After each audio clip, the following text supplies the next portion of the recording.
The Happy Monk. Once upon a time, there was a high class rich man.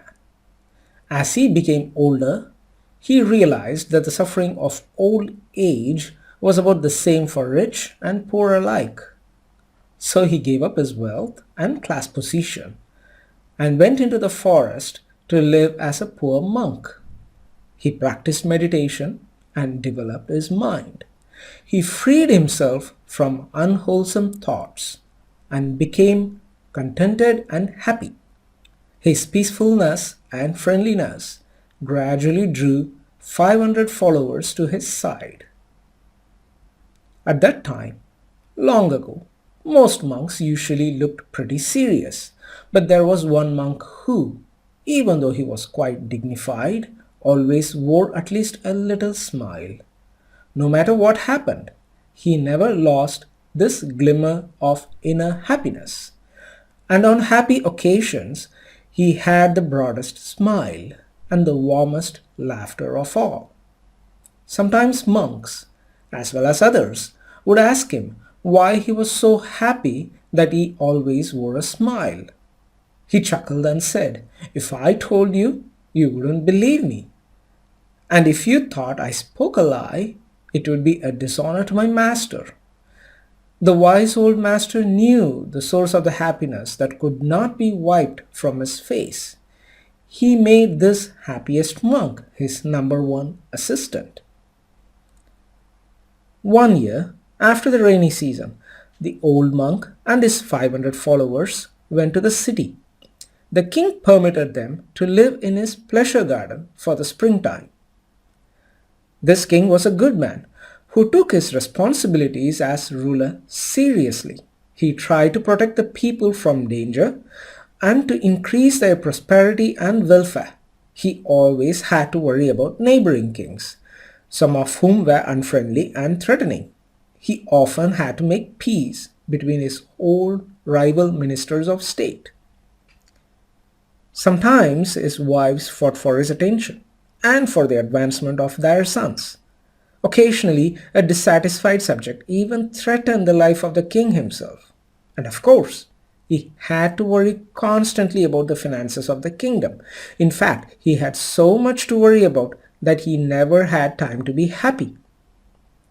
As summer approached, he learned that the monks were preparing to return to the forest. Considering the health and welfare of the old leader, the king went to him and said, "Your Reverence, you are now very old and weak. What good does it do to go back to the forest? You can send your followers back while you remain here." The chief monk then called his number one assistant to him and said, "You are now to be the leader of the other monks, while you all live in the forest. As I am too old and weak, I will remain here as offered by the king." So the 500 returned to the forest and the old one remained. The number one assistant continued practicing meditation in the forest. He gained so much wisdom and peace that he became even happier than before. He missed the master and wanted to share his happiness with him. So he returned to the city for a visit. When he arrived, he sat on a rug at the feet of the old monk. They didn't speak very much, but every so often the number one assistant would say, "What happiness! Oh, what happiness!" Then the king came to visit. He paid his respects to the chief monk. However, the one from the forest just kept saying, "What happiness! Oh, what happiness!" He didn't even stop to greet the king and show proper respect. This disturbed him, and he thought, "With all my worries, as busy as I am looking after the kingdom, I take time out for a visit, and this monk does not respect me enough to even recognize me? How insulting!" He said to the senior of the two monks, "Venerable sir, this monk must be stupid from overeating. That must be why he is so full of happiness. Does he lie around here so lazy all the time?" The head monk replied, "O king, Have patience, and I will tell you the source of his happiness. Not many know it. He was once a king, just as rich and mighty as you.